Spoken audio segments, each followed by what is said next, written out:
Grupo Fórmula presenta José Cárdenas Informa.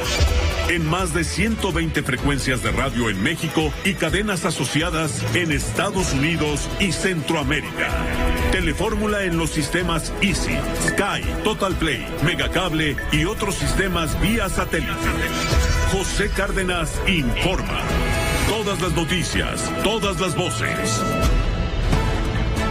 ¿Qué tal? ¿Cómo le va? Muy buenas tardes. Es el lunes 6 de junio, un día después de la elección en 5 estados de la República, que dejó a muchos embriagados de felicidad y a otros más crudos de la pena y la tristeza por no haber logrado lo que esperaban, el triunfo electoral, de lo cual, por supuesto, como nota principal, estaremos comentando en un momento más con nuestros analistas, enviados especiales, reporteros y comentaristas. Primero que nada, le estoy saludando a nombre de todo el equipo que hace posible esta emisión informativa cotidiana de Grupo Fórmula. Óscar Holguín, ¿cómo te va? Muy buenas tardes.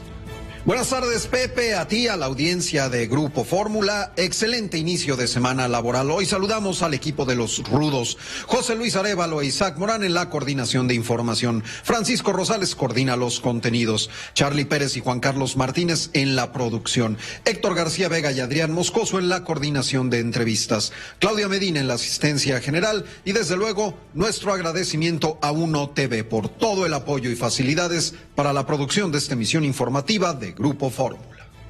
Y desde luego, gracias, Óscar, y desde luego la gratitud, el agradecimiento, pues, para usted que nos favorece con su atención en toda la República Mexicana a través de la radio, la televisión, internet y todos los medios de los cuales disponemos para estar a su alcance y con la mejor información posible. Tenemos noticias importantes en pocas palabras. José Luis Arévalo, buenas tardes. Pepe, muy buenas tardes y muy buenas tardes a toda nuestra audiencia. Virtuales ganadores festejan en grande. Morena se queda con Hidalgo, Quintana Roo, Tamaulipas y Oaxaca. Durango y Aguascalientes son para la oposición. Los resultados electorales son irreversibles, asegura el presidente. Celebra la jornada pacífica. López Obrador no asistirá a la Cumbre de las Américas. En su lugar, manda a Marcelo Ebrard. Anuncia visita a Biden en julio. Prisión preventiva al exgobernador de Chihuahua, César Duarte. Arranca una nueva caravana migrante, amenaza llegar a la frontera norte.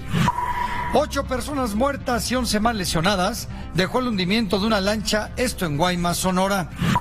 Separan de su cargo a funcionario de la SEDUBI por presunto abuso sexual.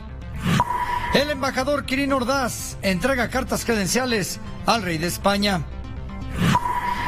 Y fue convocado por parte del gobierno de la Ciudad de México a los transportistas a una reunión de negociación. Vamos con mi compañera Laura Cardoso, que tiene los detalles. Laura, por favor, adelante. ¿Qué tal, José Luis? Buenas tardes, así es.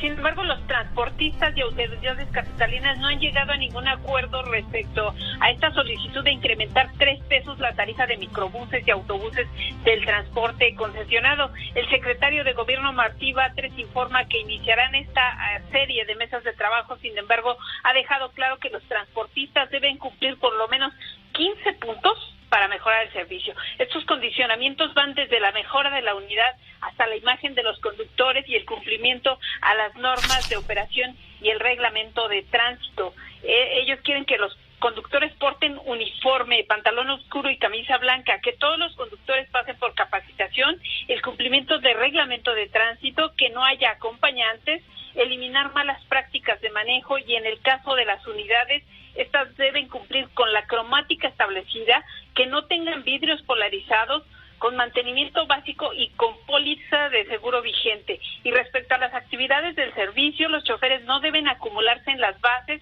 deben respetar paradas, evitar exceso de velocidad, respetar el reglamento de tránsito y estar registrados en el padrón de choferes asociados. Estas pláticas van a continuar en lo que resta de la semana y hasta donde lleguen a algún acuerdo, porque llevan más de 60 reuniones que tienen y no han llegado a nada, José Luis. Es la información que tengo. Y te la agradezco mucho, Laura. Un fuerte abrazo. Igualmente, hasta luego. Muy buenas tardes. Y de la Ciudad de México a temas internacionales. Tras 103 días de guerra en Ucrania, el presidente Zelensky visitó el Donbass, donde se concentran las baterías rusas, mientras Kiev vuelve a sufrir los ataques de Moscú luego de casi un mes. En tanto que el Kremlin amenaza con atacar nuevos objetivos si Occidente envía armas de largo alcance, y el canciller ruso cancela su visita a Serbia debido a que Europa le cerró el espacio aéreo, a lo que Rusia responde que es un acto hostil. Numeritos financieros con Beto León. El peso pierde peso al abrir semana. La preocupación de mercados por la inflación y la política monetaria le hace perder 4.28 centavos frente al dólar. Esto es el 0.22%. Cierra cotización en 19.61 centavos por cada billete verde. Corta racha de ganancias, pero se mantiene abajo de los 20 por dólar. Cero y van 6 sesiones negativas consecutivas de la Bolsa Mexicana de Valores. Abre semana con una pérdida del 1.22%. Esto es 618.34 puntos. Mantiene el índice de precios abajo de las 51,000 unidades. Y mayo resultó ser mes positivo para la industria automotriz en México. Cifras publicadas por el INEGI revelan que se armaron 275,036 vehículos ligeros, lo que representó un incremento de 15.2%, de acuerdo con las cifras reportadas por la Asociación Mexicana de la Industria Automotriz. La exportación ascendió a 244,643 unidades, un crecimiento del 1.8% en la comparación interanual. La venta de autos en el mercado interno fue de 91,215 automóviles, esto es 5.2% respecto a mayo del 21. Con usted nos están informando que el calor en el norte de la República Mexicana pues está tremendo. Esa zona está que arde, y también se está hablando de lluvias en el centro, lluvias intermitentes, no tan tormentosas pues, pero finalmente preocupantes en el centro de la República Mexicana. Te saludo con mucho gusto, Alberto Hernández Unzón. Muy buenas tardes. Muy buenas tardes, Pepe. Y bueno, 6 de la tarde y el aeropuerto de Monterrey reporta 43 grados centígrados. También en Nuevo Laredo 42 grados. 41 grados en Mexicali, en Hermosillo, en Matamoros, todo el norte del país, Pepe, bajo más de 40 grados centígrados. Ciudad Juárez, 37 grados. En Ciudad de México alcanzamos 30 grados centígrados el día de hoy, en estos momentos 28.7 grados centígrados. Aquí en la zona de la Ciudad de México no se observa ninguna nube, Pepe, que nos vaya a generar lluvia. Solo en la zona de la Sierra de Durango, hacia Jalisco, parte o poniente de Guanajuato, en Michoacán, en Aguascalientes, en esa zona del occidente, un sistema de tormentas se estará generando en las próximas horas. Está entrando otro sistema de tormentas asociado a una onda superior. Ya se reportó hace unos momentos un tornado, un torbellino, una nube de embudo en la zona de Comitán, en Chiapas, con muy fuertes ráfagas de viento, por arriba de los 70 kilómetros por hora. Así que pues hay que estar prevenido ante todos los fenómenos severos. Ya vimos durante el fin de semana la zona de la Florida inundada prácticamente, Pepe, por el ciclón tropical Alex, el cual provino precisamente de los remanentes de Ágata. Se cruzó todo lo que es el oriente del Golfo de México, y durante la madrugada del domingo se formó ya como tormenta tropical Alex, la cual enfila hacia Bermudas y hacia el Atlántico Norte, pero con estragos muy fuertes en la Florida. Para las próximas horas, Pepe, así que la condición seguirá de un ambiente muy caluroso. El próximo evento de lluvias en la Ciudad de México será hasta el jueves. El miércoles 35% probabilidad de lluvia con tormentas, pero ya el jueves 70% probabilidad de lluvia. Muy atentos al próximo ciclón tropical, Pepe. Los modelos de pronóstico indican el centro de Veracruz y la parte norte de Oaxaca. Esto todavía tenemos una semana, precisamente hasta el próximo martes de la siguiente semana. En forma preliminar, el modelo indica que se estaría gestando ahí un giro ciclónico, pero ya lo iremos viendo y ajustando en los próximos días, Pepe.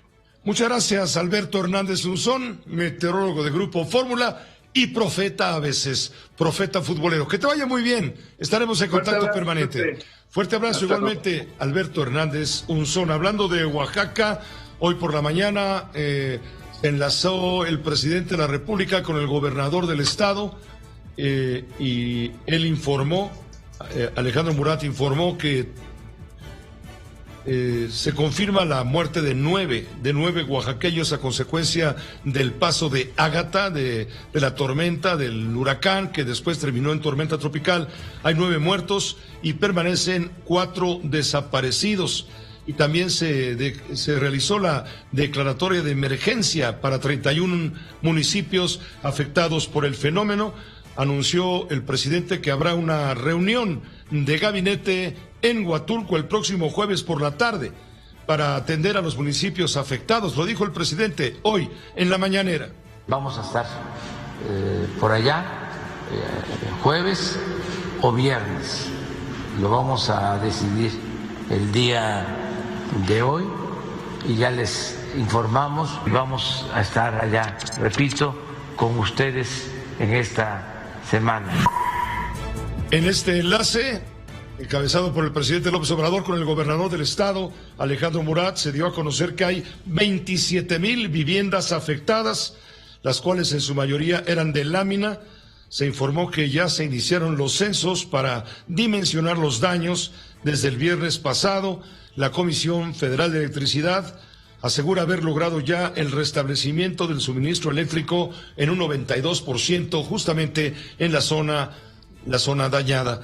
Permítanos una pausa y después de corte vamos a comentar con usted que crece incontenible la marea morada. En 8 años Morena no solo es un movimiento gobernante, sino dominante. Hablaremos de todo esto con los analistas, con ustedes, desde luego, en primera instancia, pero primero una pausa.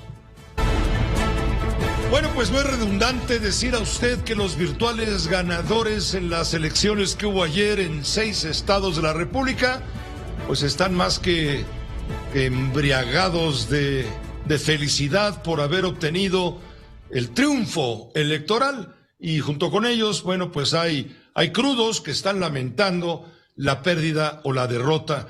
En algunos casos fue muy obvio el triunfo de Morena, la diferencia del candidato de este movimiento de regeneración nacional, pues fue muy evidente. Por ejemplo, en el caso de Hidalgo, el caso de Oaxaca, básicamente. Pero, bueno, desde luego en Quintana Roo, ¿qué le voy a decir? Aunque ahí la candidata Mara Lezama no es precisamente de Morena, aunque llevaba a Morena como principal paraguas. En realidad ella es, pues es como los aguacates, por fuera es morena, pero por dentro tiene el corazón verde. Eso sí nos queda. En fin, vamos a ver estado por estado cómo estuvo. El caso es que, pues está incontenible, lo decíamos hace un momento, la marea morada, porque mire, hay que tomar en cuenta lo que significa este fenómeno político. Morena existe desde el año 2014. A la fecha son 8 años. Bueno, pues en 8 años es el movimiento político gobernante y dominante.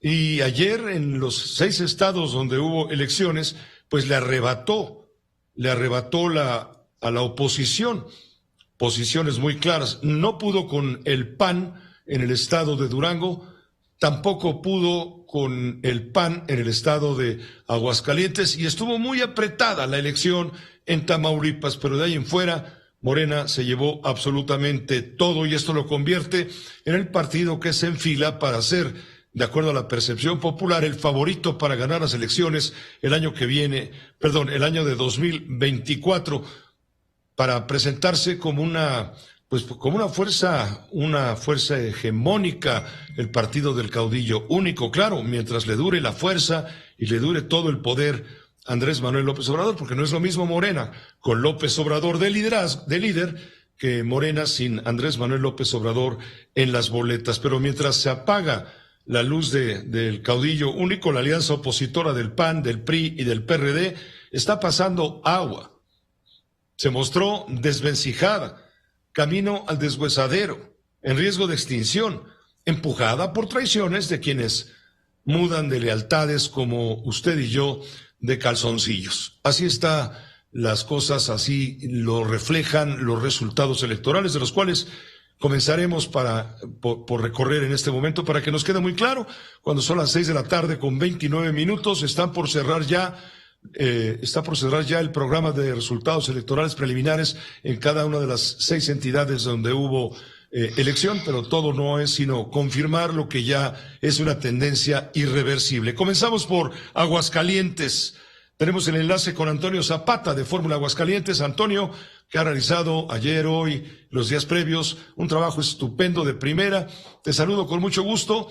Cuéntanos cómo va Aguascalientes. Es un estado donde queda claro, ahí Morena no pudo con el partido Acción Nacional, que es el dominante, aunque claro, Acción Nacional iba aliado con el PRI y con el Partido de la Revolución Democrática, que pintan poco, porque el que pinta ahí es Acción Nacional. Pero tú dirás, Antonio Zapata, adelante. Pepe, muy buenas noches. Pues sí, efectivamente, ya con el 100% de las actas computadas, pues con toda la claridad del mundo, la alianza PAN-PRI-PRD se alza con la victoria con el 53.76% de los votos sufragados por los ciudadanos. Muy lejos se queda Nora Rubalcaba Gámez de Morena, quien obtuvo el 33.52%, es decir, 20 puntos de distancia, es lo que tiene la candidata Nora Rubalcaba para remontar, porque cabe decir que no ha aceptado, a pesar de esta abismal diferencia, Nora Rubalcaba de Morena no ha aceptado el resultado. Las demás candidatas prácticamente se quedan en el suelo. Anayeli Muñoz de Movimiento Ciudadano apenas alcanza un 6.9% y las otras dos candidatas de Fuerza por México y la coalición Verde Ecologista PT ni siquiera alcanzan votación suficiente para mantener el registro. Lo cierto es que a todos los aguascalentenses nos ha sorprendido la noticia que hace apenas un par de horas Nora Rubalcaba acaba de dar a conocer.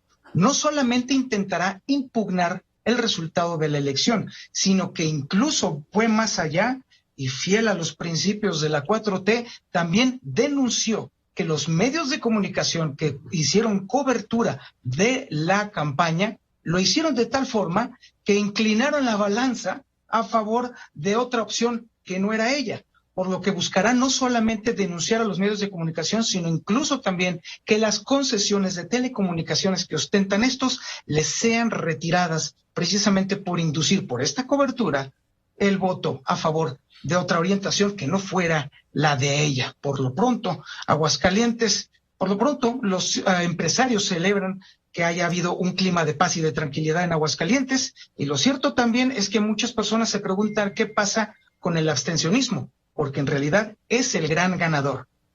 La gente que fue a votar solamente sumó el 45.99% del padrón electoral. Esto quiere decir que efectivamente el abstencionismo es el verdadero ganador en esta contienda en Aguascalientes. Pepe, este es mi reporte. ¿Quién fue el padrino o la madrina de la candidata de Morena, de Nora Rubalcaba Gámez? Porque, pues dado el resultado contundente y rotundo, aunque aleguen ellos que van a impugnar, pues es un verdadero fracasado quien fungiera como padrino.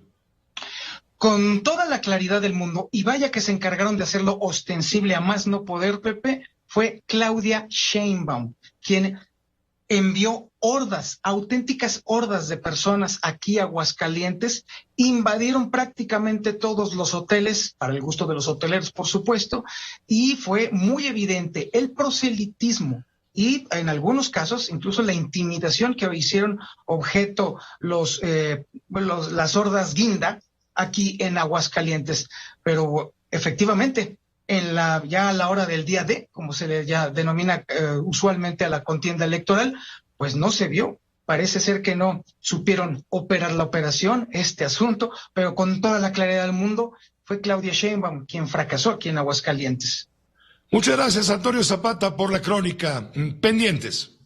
A la orden, Pepe. Buenas noches. Gracias, mucho gusto, Antonio Zapata de la Fórmula Aguascalientes. Sí, una pérdida, apúntesela a la cuenta de Claudia Sheinbaum, porque ella fue la madrina de Nora Rubalcaba Gámez y pues fracasó en el intento. En Durango tampoco ganó Morena. Ahí ganó Esteban Alejandro Villegas Villarreal. Él fue por la alianza PAN-PRI-PRD, pero ahí el apoyo fundamental, más que panista, fue el apoyo priista. Esto le dio la victoria, más del 50% de la votación. Andrea Meraz, tú estás como enviada especial, justamente, estupendo trabajo ayer en nuestras transmisiones especiales. Hoy remata, por favor, con lo que ha sucedido en las últimas horas. Adelante, Andrea. Muy buenas tardes, Pepe, te saludo con mucho gusto, pues comentarte que aquí todavía no finaliza este conteo del Instituto Nacional Electoral, del conteo preliminar electoral. Todavía dan certeza de que Esteban Villegas va a ser finalmente el candidato ganador de esta elección frente a Marina Vitela, quien pues en todo este día, incluso desde ayer a las 6 de la tarde, después de que emitiera una conferencia de prensa en Gómez Palacio, Durango, la candidata ha guardado silencio.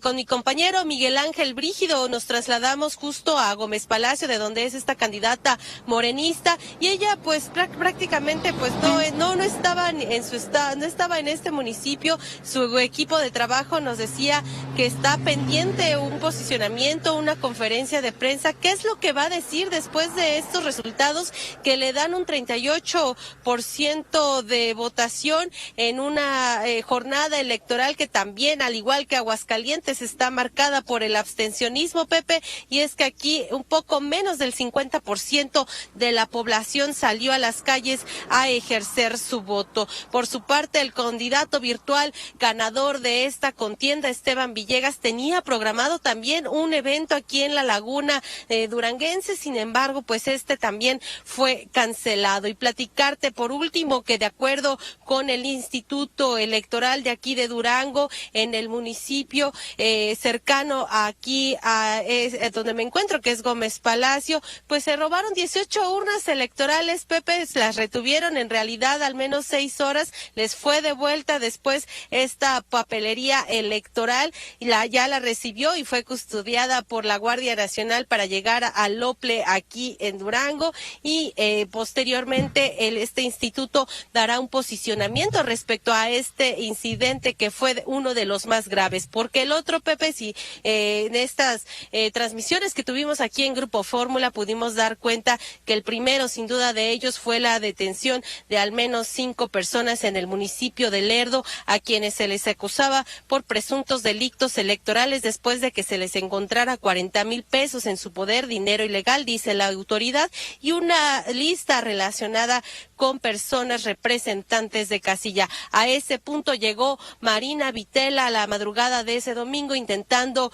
el hecho de que no fueran llevadas a la vicefiscalía estas personas, situación que no procedió porque ellas se encontraban pues todavía detenidas. Pepe, el reporte aquí desde Durango.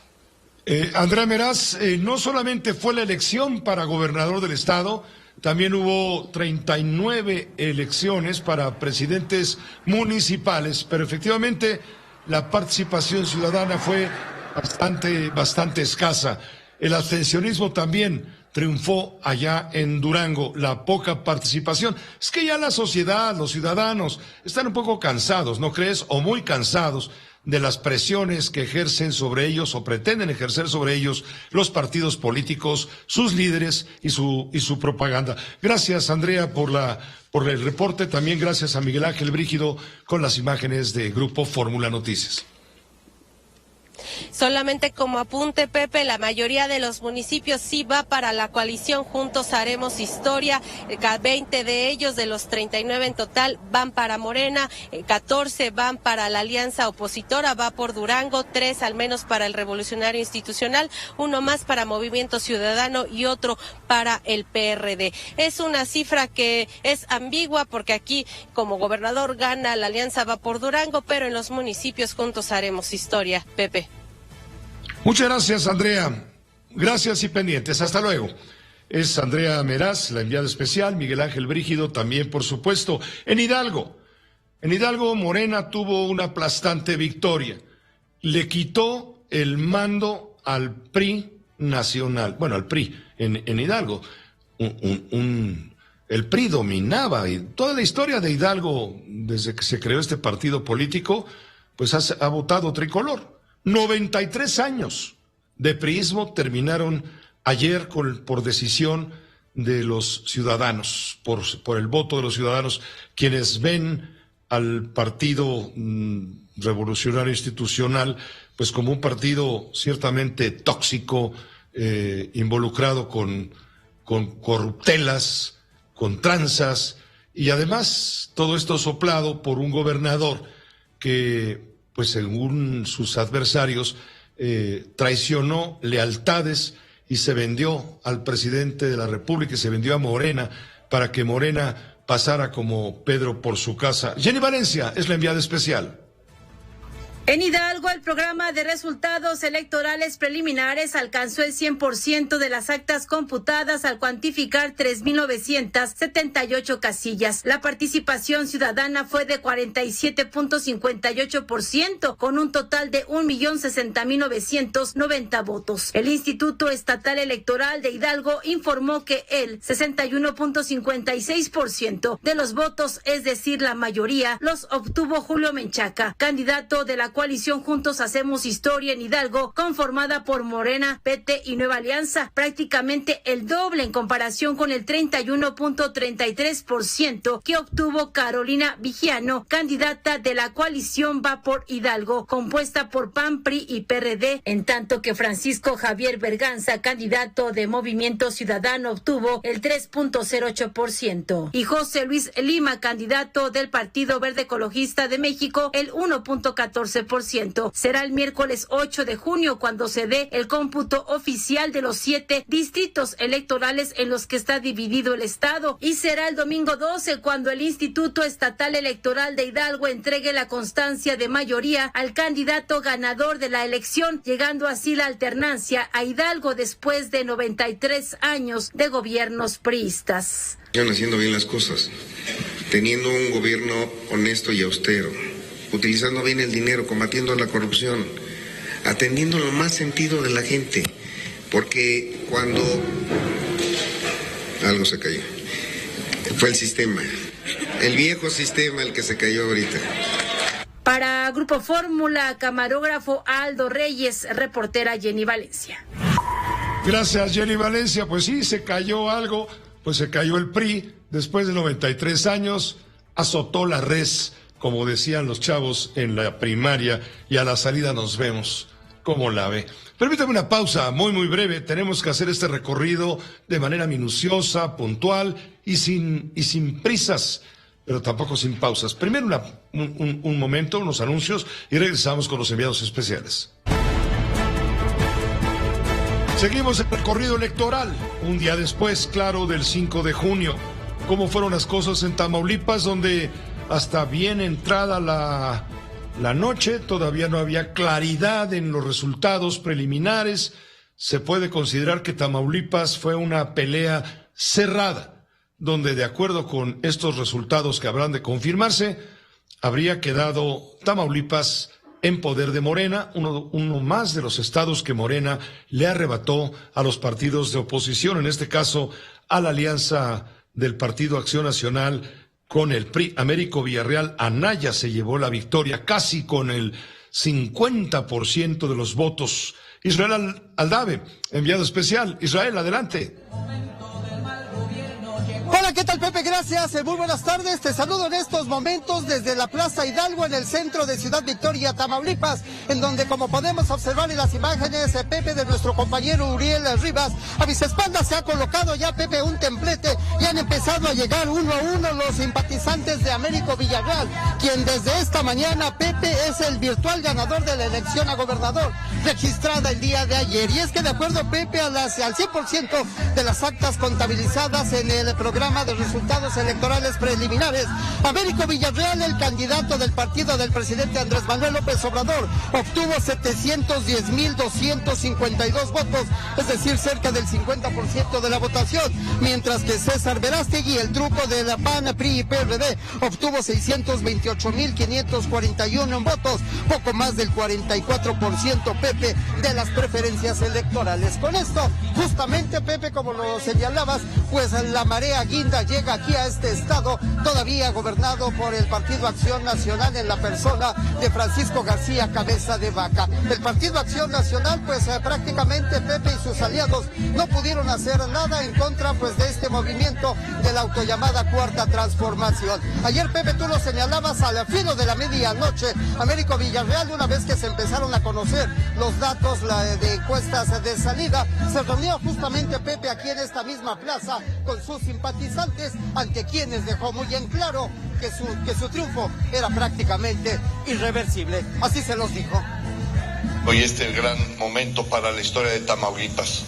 Les quiero decir con mucho agrado que tenemos ahorita la información de cuando menos 4 encuestas de salida que mandan a hacer nuestras instituciones políticas, y en todas nos han dado un triunfo de cuando menos 15 puntos de diferencia contra el más cercano.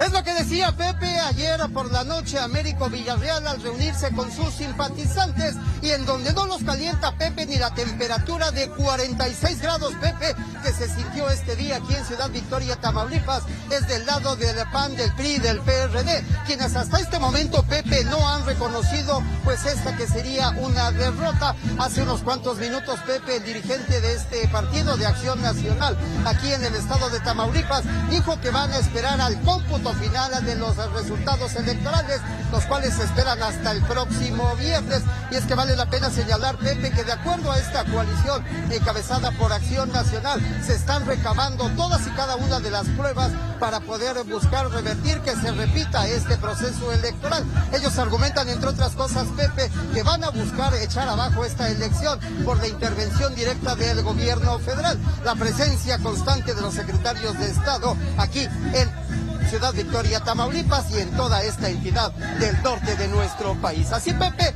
de un lado festejos como lo observamos a mis espaldas, y del otro lado, simple y sencillamente, la tristeza de la derrota, Pepe. Buenas tardes. Israel Aldave, de acuerdo con el programa de resultados electorales preliminares, la diferencia entre el virtual candidato triunfante Américo Villarreal Anaya con respecto a César Augusto Verástegui no fue de 15 puntos, como decía el posible futuro gobernador que pertenece a Morena. No fue de 15 puntos, fue si acaso de 5 puntos porcentuales. Por ello están peleando los de la alianza PAN, encabezada por el PAN, el PRI y el PRD, están peleando contestar esta elección y buscar la forma de anular el proceso, pero caray, los políticos mienten, es una costumbre, vamos, no nos espanta, no nos sorprende, pero ¿por qué dicen 15 puntos de diferencia cuando primero hay que guardar prudencia y segundo hay que esperar a los resultados? Y el resultado ya les dio, un resultado preliminar, desde luego que habrá de confirmarse, pero es tendencia irreversible. Les dio, sí, la ventaja, sí, pero por 5 puntos, no por 15, pero en fin, así se manejan las cosas entre los políticos. Por cierto, Américo Villarreal Anaya llega al poder bajo el paraguas de Morena después de haber sido prácticamente 35 años militante del Partido Revolucionario Institucional, que no se nos olvide también. Así es, Pepe, y también vale la pena señalar que el papá de Américo Villarreal, en su tiempo priista, fue gobernador justamente de esta entidad, por las siglas del Revolucionario Institucional. Es un expriista, sin ninguna duda, Pepe. Un expriista, sin ninguna duda. Te agradecemos mucho, Israel Aldave, gracias a Uriel Rivas también por la imagen en vivo desde Ciudad Victoria. Quedamos al pendiente. Por supuesto, Pepe, muy pendientes. Gracias, sí, y así como es el caso de Américo Villarreal Anaya, que militó en el PRI desde 1983 hasta 2017, 30 y tantos años, 34 o 35 años, está en Morena desde 2017. Tampoco es un moreno puro. Bueno, nadie que esté en Morena lo es precisamente, tomando en cuenta que Morena es un partido que se creó como tal, un movimiento que se creó como tal en el año 2014. En Oaxaca es otro ejemplo. Salomón Jara Cruz estuvo en el PRD de 1989 a 2013 y luego se pasó al año siguiente a Morena. Hoy es el virtual gobernador del estado de Oaxaca. Triunfó por Juntos Haremos Historia. Tuvo más del 60% de los votos totales. Se acusa ahí que el gobernador, pues de alguna manera entregó la plaza a Morena. En fin, vamos contigo, Leopoldo Espejel, enviado especial de Grupo Fórmula. Te saludo. ¿Cómo estás, Pepe? Muy buenas tardes. Te saludo desde la ciudad de Oaxaca para informarte que se ha computado ya el 99% de las actas de la elección del día de ayer en donde se eligió al gobernador de la entidad. Se ha confirmado ya el triunfo arrollador del candidato de la coalición Juntos Haremos Historia, Salomón Jara, quien habría obtenido, Pepe, el 60.1% de la votación, con 675.330 votos, muy superior esta cifra a la de su cercano contendiente, el candidato de la coalición PRI-PRD, Alejandro Avilés, quien obtuvo el 25% de la participación, Pepe, con 281.228 votos. Destacar que Alejandro Avilés ayer por la noche pues aceptó que los sufragios no le favorecían y pidió esperar el final del cómputo, Pepe, pero pues ya es una cifra bastante considerable, ya no hay vuelta atrás, ya no hay marcha atrás. Literalmente el próximo gobernador de Oaxaca será el ingeniero Salomón Jara. Destacar también, Pepe, que la participación en las casillas, contrario a lo que se podía pensar y a lo que estábamos acostumbrados a ver, fue muy baja, apenas del 38% de la participación en las casillas. Transmitimos, Pepe, como tú puedes observar en las imágenes de mi compañero Alejandro Lizalde, desde la esquina de la calle 20 de noviembre y la calle de Ignacio Aldama, donde se encuentra el tradicional Mercado Benito Juárez. Y esto viene a colación para que te des una idea de que el ambiente postelectoral, Pepe, es de suma tranquilidad, y seguramente así será en los próximos días, una vez que se ha confirmado ya el triunfo de la coalición Juntos Haremos Historia, con el ingeniero Jara al frente. Pepe, lo que tenemos al momento. Muchas gracias. Gracias, Leopoldo Espejel. Gracias también a Alejandro Lizalde por las imágenes enviadas para la crónica de este triunfo irrefutable. 60% de los votos, muchos o pocos, como hayan sido, 60% de los votos se los lleva Salomón Jara de la coalición Juntos Haremos Historia para gobernar el estado de Oaxaca, lo cual deberá ser confirmado ya de manera formal, oficial, por los órganos electorales correspondientes. Y en Quintana Roo, Mara Lezama se alza con el triunfo con más del 56%. José Luis Pech de Movimiento Ciudadano tuvo 7%. Laura Lynn Fernández tuvo 16%. Vamos contigo, Oscar Zúñiga, de Fórmula QR. No, Oscar Zúñiga, enviado especial de Grupo Fórmula, con el equipo de Fórmula QR también trabajando. Adelante, Oscar, estamos al aire.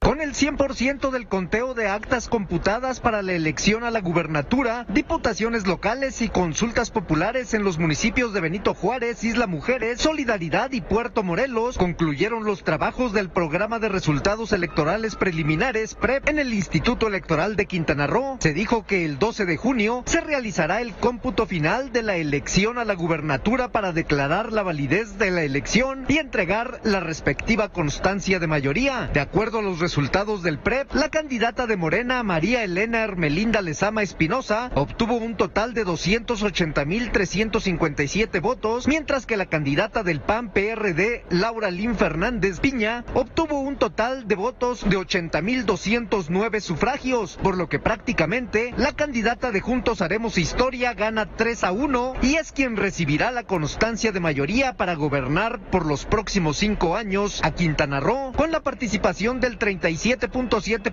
del electorado de Quintana Roo. Es como este estado del sureste se pinta de guinda y prácticamente todo el sur de México es morenista, y en la península solo Yucatán queda gobernado por el PAN. Con imágenes de Ricardo Rodríguez, Oscar Zúñiga, Grupo Fórmula. Gracias, Oscar Zúñiga, enviado especial de Grupo Fórmula Noticias a la cobertura de los sufragios, las elecciones, pues, allá en Quintana Roo. Fíjese, antes de 2018, el PRI gobernaba 14 estados, el PAN 11 estados, el PRD 5, Partido Verde 1 y como independiente 1, que era justamente Jaime Rodríguez Calderón, el Bronco, en Nuevo León. Bueno, pues ahora, 3 años después, prácticamente, 4 años después, el Partido Revolucionario Institucional gobierna 3 estados, uno de ellos Durango en alianza, y le quedan Coahuila y el Estado de México, que se definirán el año que viene. El Partido Acción Nacional se queda con 5, y el Partido Morena, el Movimiento Morena con sus aliados, sumará un 22% de dominio territorial. El Partido Nueva Alianza tiene 2 estados, ya lo sabe usted, pero no compitió. Bueno, sí compitió y tuvo muy pocos votos, Déjeme decirle que prácticamente el Movimiento Ciudadano jugó un papel en estas elecciones meramente testimonial. Se diluye con esto el anhelo de Dante Delgado Ranauro, el dirigente de Movimiento Ciudadano.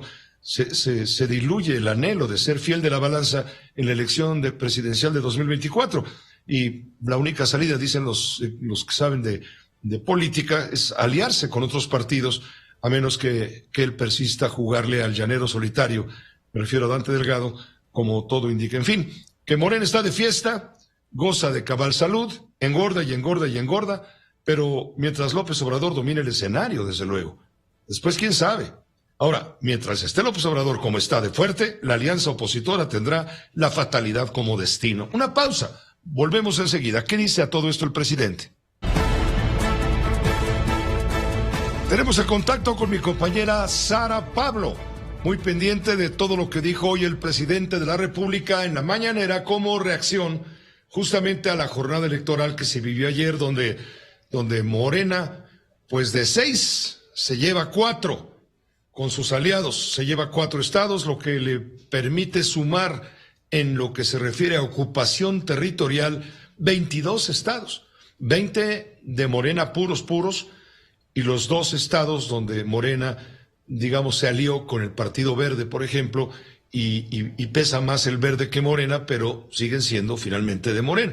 22 estados es el avance que tiene. De 32, tiene 22 Morena en este momento, en este avance territorial inevitable. El presidente celebró, por supuesto, los resultados. Sara Pablo, te escuchamos con atención. Buenas noches. Sí, Pepe, ¿cómo estás? Buenas noches. Ya lo decías, luego de estas elecciones donde el triunfo de Morena se vio en 4 de los 6 estados, el presidente Andrés Manuel López Obrador recomendó a la oposición que analice su estrategia.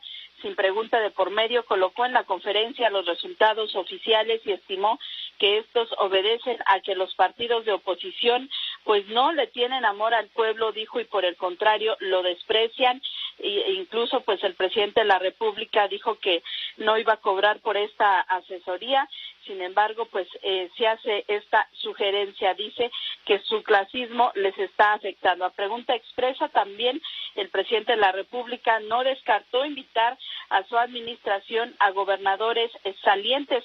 Se habla sobre todo de los estados de Hidalgo, Quintana Roo y Oaxaca. Este es el resultado. Ya ustedes pueden hacer el análisis, los comentarios.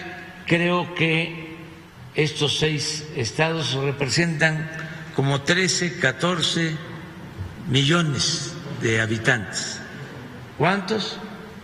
No, más. No, 15 millones. Así está, los que van a gobernar.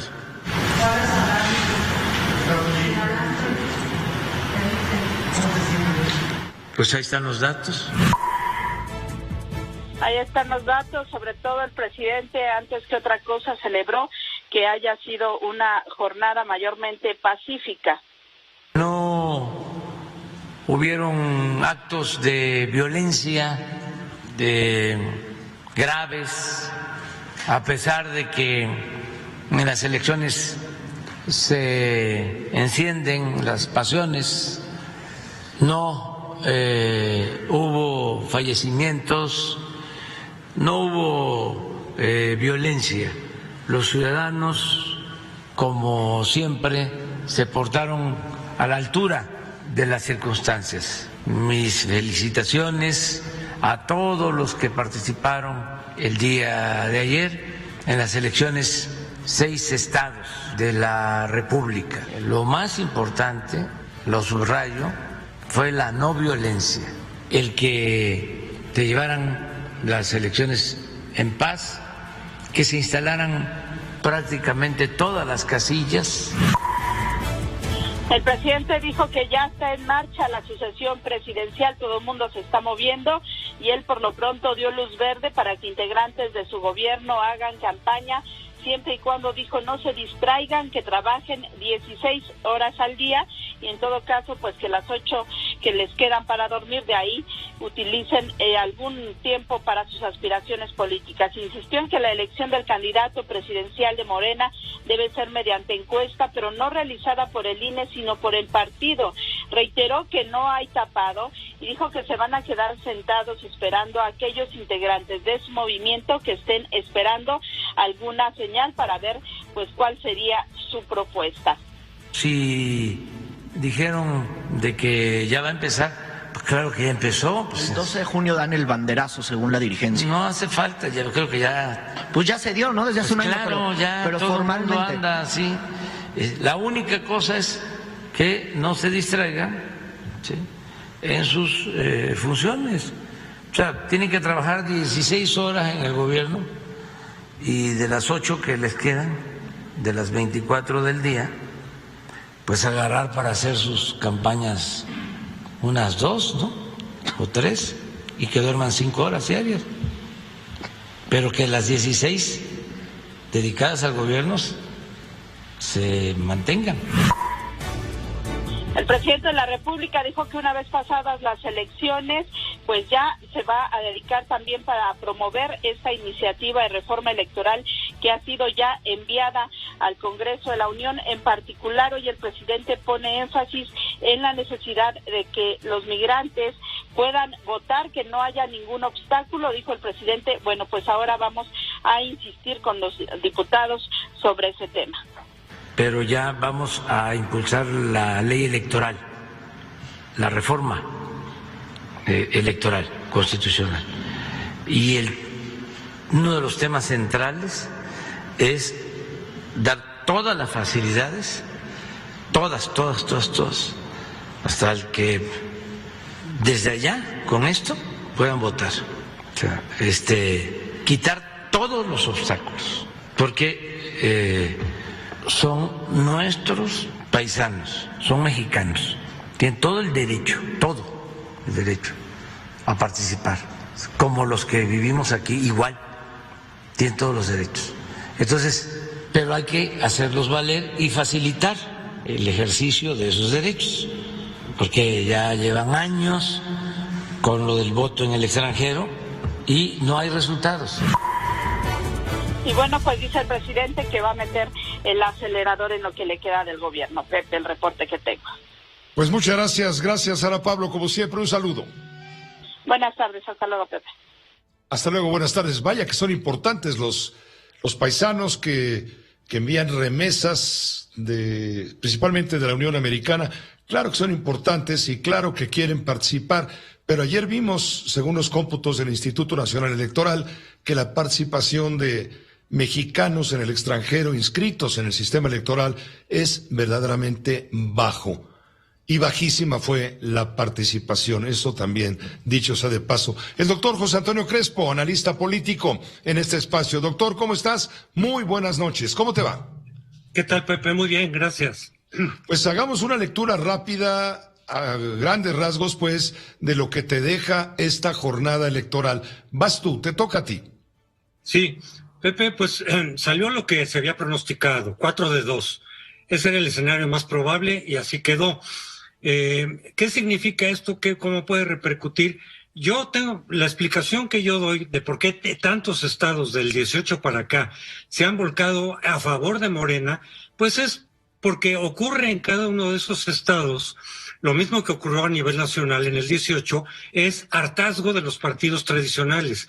Ya aprobaron muchos de ellos el PRI, al PAN, algunos no habían probado otra cosa que el PRI, pero se vuelcan ahora sobre Morena, hartazgo, corrupción, desconfianza, etcétera, y compran la idea de que Morena es realmente un partido nuevo, porque ven siglas nuevas, colores nuevos, aunque no ven muy claramente, quizá, que atrás de esas siglas nuevas están los mismos priistas de siempre, muchos perredistas del Partido Verde, y esos mismos son los candidatos de Morena en muchísimos puestos. Pero ellos están, la gente que vota por Morena, está con la idea de la esperanza, de que realmente ese partido pueda representar un cambio significativo, y mientras no lo experimenta, pues quieren probar. Pero aquí te interrumpo. Aquí, ¿qué tanto pesa el factor Andrés Manuel López Obrador de popularidad indiscutible, desde luego con una gran capacidad de manejo político y una enorme capacidad de conectar con la ciudadanía, porque domina la comunicación política con la sociedad. ¿Qué tanto pesa el factor López Obrador para fortalecer a Morena? Ahora sí, porque el presidente tiene todo el poder, pero cuando el presidente ya no sea presidente, ¿qué va a pasar con Morena? Esa es la pregunta que nos hacemos. ¿Esta ganancia es para convertir a Morena en el partido hegemónico como fue en su momento el PRI durante décadas, o es simplemente una llamarada sexenal que después, al no estar López Obrador, irá declinando? Sí, desde luego que tiene mucho que ver, yo diría muchísimo, con la popularidad, con la personalidad de López Obrador, con el carisma que a mucha gente realmente la atrae, y su proyecto. Es decir, al creer en López Obrador, al sentirte atraído por la persona y el lenguaje y el programa de López Obrador, pues lo apoyas votando por sus candidatos, por su partido, en distintos niveles. No es exactamente lo mismo que si votaras por él, cuando dicen está en la boleta. No está en la boleta, pero en alguna medida ahí está su presencia. Como ellos mismos decían cuando arrancó Morena, decían, Morena es López Obrador. Sí, sí lo es. ¿Qué va a pasar con ese partido cuando ya López Obrador no sea presidente? Habrá que ver. Efectivamente se podría venir para abajo, podrían haber choques, porque es muy heterogéneo ese partido, Pepe, como sabemos. Pero por lo pronto sí todo este impulso es producto de la personalidad, del discurso, el programa, el proyecto, la oferta de López Obrador. Y como te decía, los estados quieren probar lo que no han experimentado. Pero yo quisiera detenerme, Pepe, en un asunto, porque mucha gente está creyendo, porque se ha creído mucho desde hace mucho tiempo, esta idea de que si tú tienes a los estados ya tienes garantizada la presidencia. Y no necesariamente es así. Claro que ayuda, por supuesto que ayuda, porque vas a tener recursos públicos, vas a tener clientelas, forma de movilizar a tu favor, claro, pero no es determinante, Pepe. Mira, ¿cuántos estados tenía el PRI en el año 2000 cuando perdió la presidencia? 20 y tantos, creo que 26 o algo así, casi, bueno, prácticamente la mayoría. Sin embargo, perdió la presidencia. Y ahora del otro lado, ¿cuántos estados tenía Morena en 2018 en el proceso electoral? Ninguno. Y ganó la presidencia con amplio margen. El año pasado, te pongo un ejemplo, ¿cuántos estados ganó Morena? 12 de 15, un triunfo espectacular, una aplanadora. Y sin embargo, en la Cámara de Diputados, que es el proceso federal, Morena sacó con su coalición 48% del voto frente al 52% de todas las oposiciones. Entonces son resultados muy disímiles porque hay una lógica muy diferente. Para mí la clave, Pepe, de que lo que pasa en el 2024 no es cuántos estados tiene cada partido, sino si la coalición va con un candidato de unidad. Ahí puede ganar la coalición, la oposición. Si se desgrega, incluso con Movimiento Ciudadano por su lado y PRI, PAN, PRD por otro, el voto que atraiga Movimiento Ciudadano, aunque como bien dices, ayer le fue bastante mal, y lo salvó un poquito su candidato en Quintana Roo, porque él logró 13 puntos, pero los demás estuvieron muy abajo, y el promedio son como 5 puntos. Realmente le fue mal a Movimiento Ciudadano. Pero quizá con un buen candidato pueda jalar votos en 2024 suficientes para quitárselos a la alianza opositora y provocar que gane Morena. Eso puede pasar y sería lo más probable. Entonces, ¿qué tiene que pasar? Al margen del número de estados que tenga Morena, que se presente del lado de la oposición un solo candidato, porque sería el equivalente a la segunda vuelta, Pepe, que sabemos que la segunda vuelta se puede dar un giro en favor de la oposición. Esa es para mí la clave de lo que va a pasar en 24 o no va a pasar. Muchas gracias, José Antonio Crespo. Gracias por tu lectura. Pepe, hasta luego, que te vaya bien. Gracias, muy buenas noches. Es lo que opina el maestro, el doctor José Antonio Crespo. En un rato más estaremos en contacto con Rafael Cardona, quien también va a poner énfasis a través de su cristalazo en todo esto. Mientras, José Luis Arévalo, ¿qué más tienes por ahí? Vamos a hacer un pequeño paréntesis, si me lo permites, Pepe, en el tema electoral, porque en Chiapas ya arrancó una nueva caravana migrante y están amenazando con llegar hasta la frontera norte. Quieren recorrer la República Mexicana. Allá está nuestra compañera Lisette Coello de Uno TV. Lisette, cuéntanos, por favor. ¿Qué tal, José Luis? Muy buenas tardes. Efectivamente, como lo comentas, la mañana de este lunes partieron desde el Parque Bicentenario en Tapachula, Chiapas, cerca de 7,000 migrantes, aunque los activistas pues aseguran que son cerca de 15,000.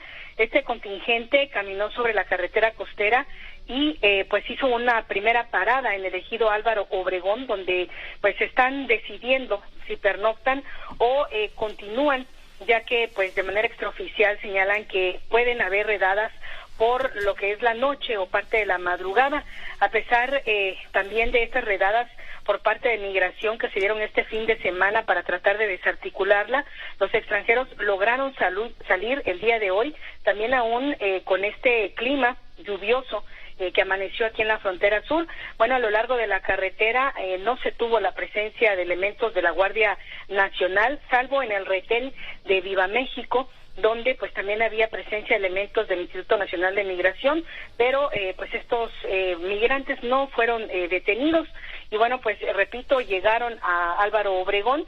Aquí pues todavía van a decidir si pueden continuar, aunque activistas señalan que no, es muy probable que no sea posible esto porque hay cerca de 93 mujeres que vienen embarazadas y más de 3,000 niños que son las que principalmente se cansaron en esta caminata de cerca de 16 kilómetros que tuvieron este lunes.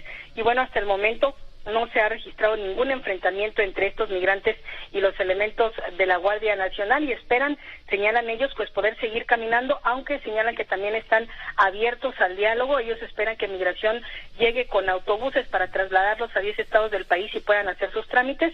Si no es así, señalan, pues no van a permitir nada y van a continuar caminando por la ruta migratoria tradicional que ya conocemos, que es Chiapas, Oaxaca, posteriormente Veracruz, Puebla, hasta llegar a la Ciudad de México y algunos más hasta la frontera norte. Ese sería el reporte.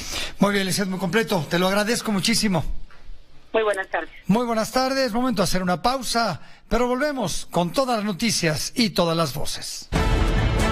Está informando en este momento el sector salud que, de acuerdo con el reporte semanal, se está notando en el escenario nacional un incremento preocupante respecto a los casos de contagio por COVID. Está creciendo nuevamente el contagio en la mitad del país. En el recuento de la última semana se habla de 18,539 contagios y 146 muertes. Y entonces, aunque este incremento, dice el sector salud, no ha tenido impacto en hospitalizaciones y defunciones, las autoridades dicen que van a continuar monitoreando el comportamiento de la epidemia y que van a volver los informes diarios. Es lo que está informando la Secretaría de Salud. Se está notando una tendencia al crecimiento de contagios en más de la mitad de la República Mexicana, en estados como Aguascalientes, Baja California, Campeche, ¿para qué le digo? Y Baja California Sur, Colima, Durango, Estado de México, Querétaro, Ciudad de México, y dice, por ello vamos a regresar a los informes diarios sobre el estado que guardan los contagios y las muertes. Tómelo en cuenta, hay que doblar en este momento las precauciones, no bajar la guardia, por esto que están detectando las autoridades. Vámonos con Rafael Cardona, al cristalazo, a la lectura de lo que ocurrió ayer desde la perspectiva, claro, del periodista. Rafael, ¿cómo te va? Muy buenas noches, bienvenido. Pepe, me da mucho gusto saludarte, muy buenas noches para ti, para todos. Pepe, lo que nosotros vimos ayer, pues es algo normal en una contienda democrática, en una contienda electoral. Lo que es anormal es que haya ganado una vez más en el avance de un control territorial implacable un partido que hace 8 años ni siquiera existía. Eso es lo verdaderamente notable de este tsunami populista que encabeza el presidente Andrés Manuel López Obrador. El Instituto Federal Electoral de entonces le dio su registro como partido político pues hace 8 años, en el mes de julio, Y fíjate, Pepe, lo que son las paradojas. Uno de los comisionados que tuvo que revisar toda la documentación que exige la ley para constituir un partido político y que aprobó evidentemente la satisfacción de sus requisitos, se llama Lorenzo Córdoba. Hoy Lorenzo Córdoba es un adversario del régimen, o el régimen así lo considera, y el Instituto Electoral es una lacra para la democracia mexicana. Pero esa lacra, pues fue la que organizó ayer las elecciones y no hubo ninguna queja en relación con su capacidad de organización. Yo nunca he creído que el INE sea un árbitro electoral. Creo que es un organizador de elecciones de acuerdo con lo que la ley le manda y que es un vigilante de los procesos legales que permiten el funcionamiento de los partidos políticos y el ejercicio del voto nacional. Entonces, ¿qué es lo que tenemos hoy? Pues hoy tenemos un país que ha dado un viraje, que aquí sí conviene usar una palabra que a veces se usa a la ligera.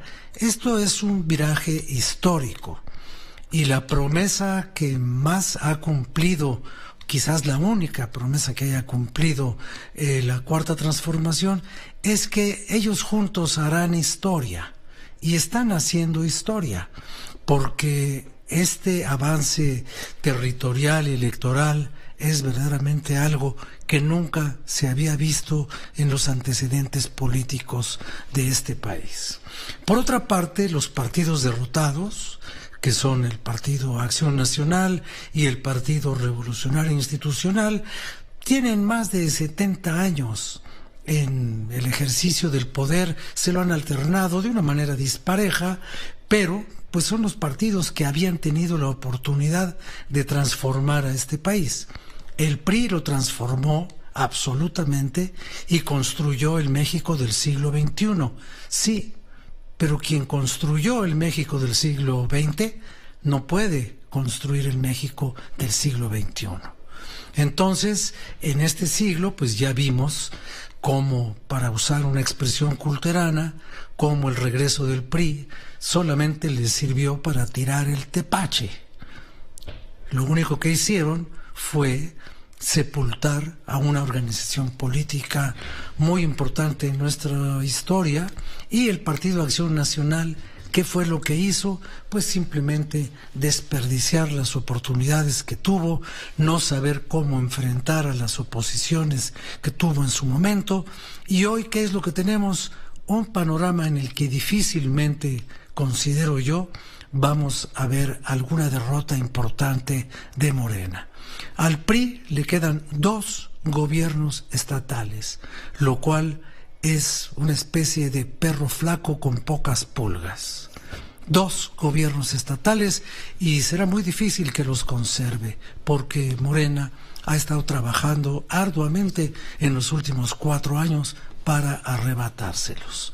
Y entonces, cuando eso ocurra, si es que ocurre así, pues ¿qué habrá sido de los herederos de don Plutarco?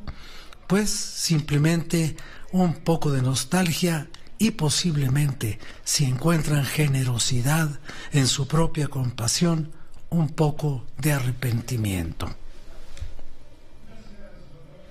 Buenas noches. Muchas gracias, buenas noches.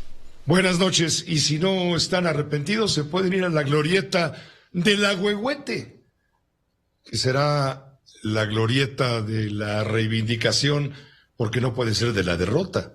¿O no, José Luis Arévalo? ¿Cómo estás? Tenemos un nuevo inquilino en Paseo de la Reforma que ya está echando raíces. Los detalles los tiene Sara Pablo. La Glorieta de La Palma ya tiene nuevo árbol. La madrugada de este domingo, autoridades del gobierno de la Ciudad de México plantaron un ahuehuete de 12 metros, 20 años de edad y 10 toneladas de peso, que fue trasladado desde el estado de Nuevo León. La bienvenida al árbol estuvo marcada por protestas de familiares de personas desaparecidas, quienes llegaron desde 3 horas antes de la ceremonia a la que asistió la jefa de gobierno, Claudia Sheinbaum. Decenas de fotografías fueron colocadas en medio del pasto, otras en tendederos alrededor del árbol. Lo que le estamos pidiendo a la jefa de gobierno que nombre este espacio como la glorieta de las y los desaparecidos. Esta glorieta es nuestra, no la vamos a dejar, no la vamos a soltar hasta que las personas aparezcan. El día que nuestros familiares empiecen a aparecer, nosotros les vamos a limpiar este espacio como ellos quieren. Claudia, escucha, la glorieta es nuestra lucha. Claudia, escucha, la glorieta es nuestra lucha. A su llegada, la jefa de gobierno se dirigió directamente a los manifestantes, a quienes les ofreció una mesa de diálogo. Y ahora vamos a platicar del tema de los desaparecidos. Yo creo que lo más importante es que haya justicia y que sepamos de dónde viene el problema. Recuerde que nosotros luchamos por memoria, verdad y justicia. Este es un acto de memoria que nosotros estamos haciendo. Sí, pero hay que platicarlo con todas las ciudadanas. Todo gusto. ¿Dónde ustedes? Considere estas dos días como símbolo del dolor de tantas madres aquí, que sean empáticos con las mamás de los desaparecidos. ¿Dónde están? ¿Dónde están? ¡Nuestros hijos, dónde están! Y en su discurso dijo que ella no actuará como lo hizo el expresidente Carlos Salinas cuando pronunció la frase "ni los veo ni los oigo". Hubo, no sé si decirle presidente, creo que no, porque llegó con un fraude electoral en 1988 que dijo "ni los veo ni los oigo". Y nosotros queremos decirles a los familiares de los desaparecidos que los vemos y que los oímos y que están en nuestro corazón y que su dolor es parte del dolor de todas y de todos los mexicanos. Y vamos a reunirnos con este grupo y con todos los grupos que luchan por la defensa de los derechos humanos en nuestra ciudad y en nuestro país.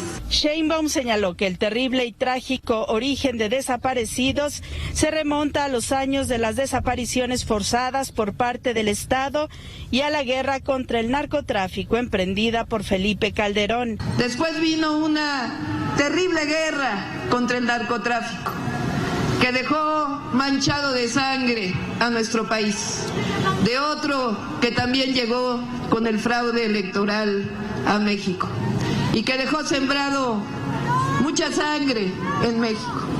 Y hoy vivimos las secuelas todavía de esa terrible guerra contra el narco. En los próximos días se espera este diálogo entre la jefa de gobierno y estos familiares, estos colectivos de personas desaparecidas. Con imágenes de Luis Fernando Ramos en Grupo Fórmula, Sara Pablo. Otra mesa de diálogo, como muchas más que hay, ¿no? Por ejemplo, la de los transportistas, 60 negociaciones y no hay acuerdo. Vamos a una pausa y volvemos con más. Nota importante, como se esperaba, finalmente el presidente de la República dice: no asistiré a la Cumbre de las Américas convocada por el gobierno del presidente Biden en la ciudad de Los Ángeles a partir de hoy. Hoy, por cierto, el secretario general de la Organización de Estados Americanos dio inicio a esta cumbre incompleta porque no están los representantes de Cuba, Nicaragua y ni Venezuela. Desde anoche la Casa Blanca, a través del Departamento de Estado, informó que no serán invitados.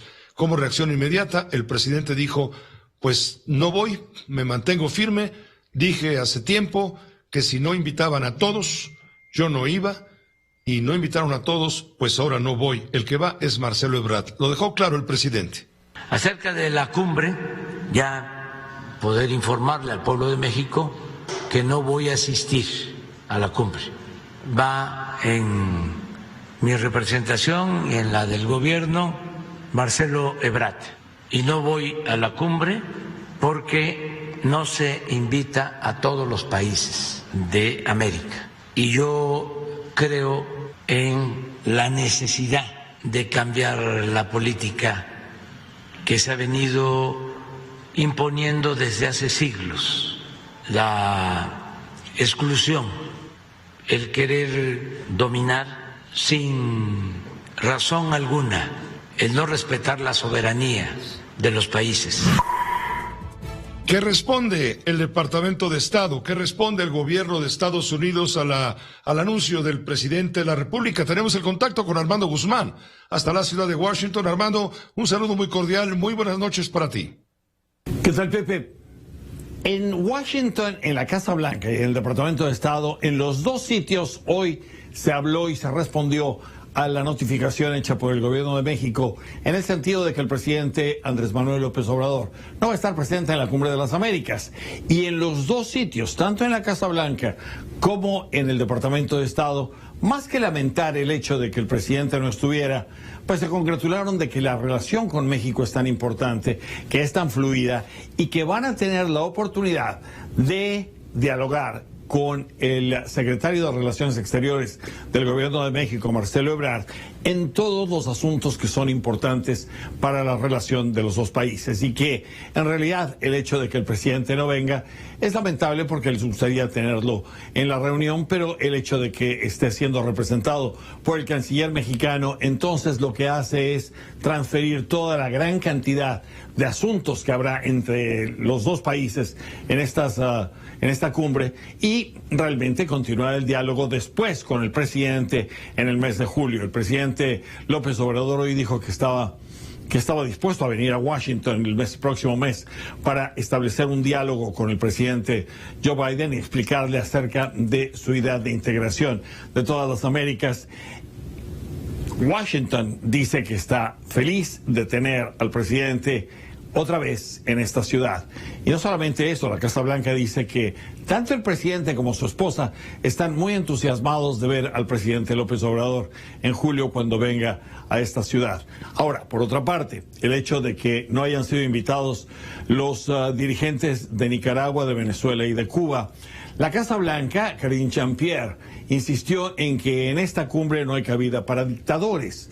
Y como tú recordarás, Pepe, en la carta constitucional o la carta constituyente de estas cumbres de las Américas en 1994 se estableció que era una reunión de presidentes democráticamente electos.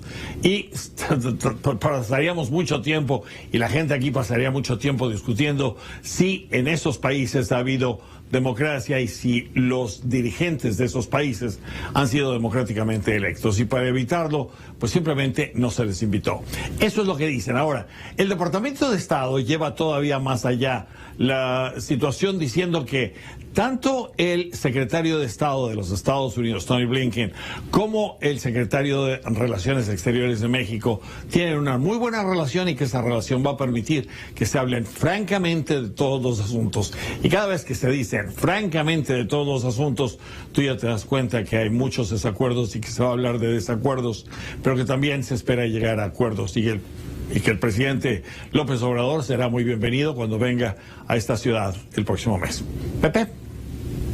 Gracias, Armando. Gracias. Estaremos contigo dando seguimiento al desarrollo de esta cumbre de las Américas o de esta cumbre invitada por Estados Unidos en donde Estados Unidos se reserva el derecho de admisión, que son dos cosas diferentes. Por cierto, hoy el senador demócrata Bob Menéndez lamentó que el presidente de México se ponga del lado de los dictadores.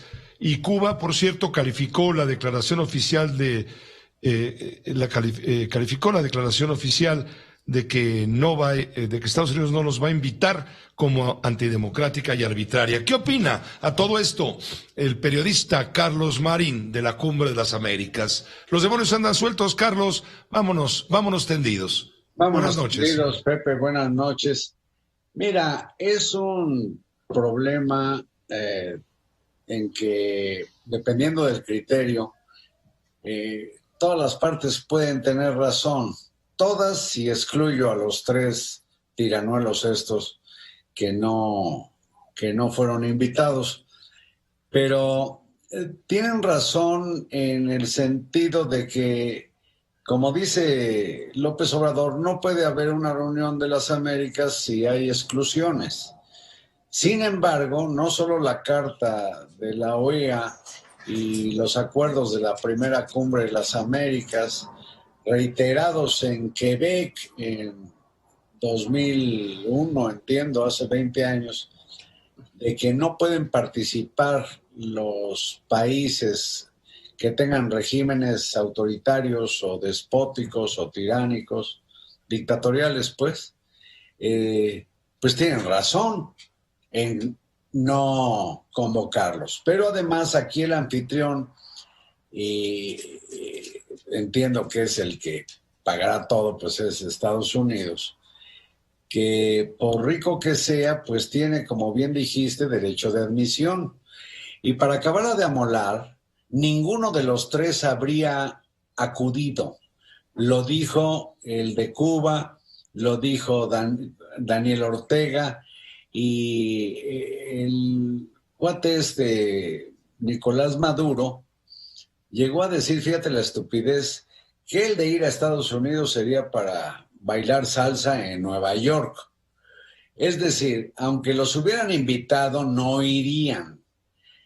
Pero entiendo y repito que las dos posiciones pueden ser, digamos, lógicas, y creo que a la administración de Joe Biden le falló el armado de esta cumbre, pero ya el problema, Pepe, no se me antoja solo ético, sino grotescamente antiestético, porque el presidente, sea como sea, queda en un grupo como abogado o algo así de 3 aviesos dictadores. Eso es lo que hay que lamentar.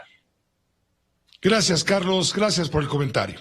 Gracias a ti, Pepe. Buenas noches. Muy buenas noches, Carlos. Carlos Marín, los demonios andan sueltos, por sí. Una cumbre ciertamente incompleta, por decirlo menos. Hoy presentó cartas credenciales el embajador de México en España, Quirino Ordaz Coppel. José Luis. Así es, presentó sus cartas credenciales al rey de España, Felipe VI, que lo acreditan de manera oficial entonces como embajador extraordinario y plenipotenciario de México en el país ibérico. La ceremonia se realizó en el Palacio Real, como es tradición desde el siglo XVIII. Antes de acudir al Palacio Real, como marca el protocolo, Quirino acudió al Palacio de Santa Cruz, sede del Ministerio de Asuntos Exteriores. De ahí abordó la carroza de época que le llevó a la cita privada con Felipe VI. Fue un trayecto de aproximadamente 20 minutos. Majestad, es un honor presentarme ante usted como embajador extraordinario y plenipotenciario ante el Reino de España. Hago entrega de las cartas credenciales.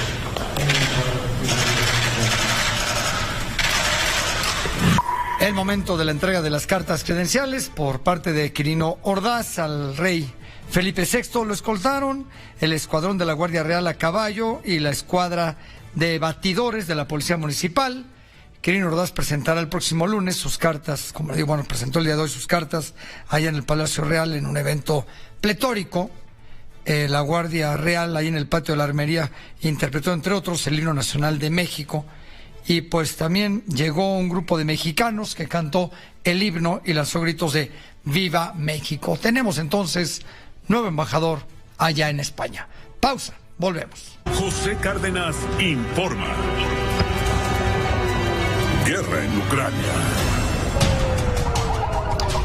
El presidente de Ucrania, Volodymyr Zelensky, visitó el frente de guerra en la región del Donbass, donde hace semanas se concentran los más cruentos combates entre su ejército y las tropas rusas. El presidente de Ucrania, Volodymyr Zelensky, visitó algunas regiones del sureste del país, áreas parcialmente controladas por las fuerzas del Kremlin, mientras que el mandatario ruso, Vladimir Putin, lanzó una advertencia a Occidente contra el envío de sistemas de misiles de largo alcance, a la vez que sus fuerzas volvieron a atacar la capital, Kiev. Durante el fin de semana, el presidente Zelensky viajó a la histórica región del Donbass, donde visitó a los soldados que luchan contra el avance de las tropas rusas en Lugansk y Donetsk, y como muestra de reconocimiento y en un intento por animar el desconsuelo les hizo entrega de medallas mientras reconoció el valiente desempeño que realizan a diario en los frentes de defensa. Esta fue su segunda visita pública fuera del área de la capital ucraniana desde el 24 de febrero, cuando comenzó la guerra. José Cárdenas informa. Guerra en Ucrania.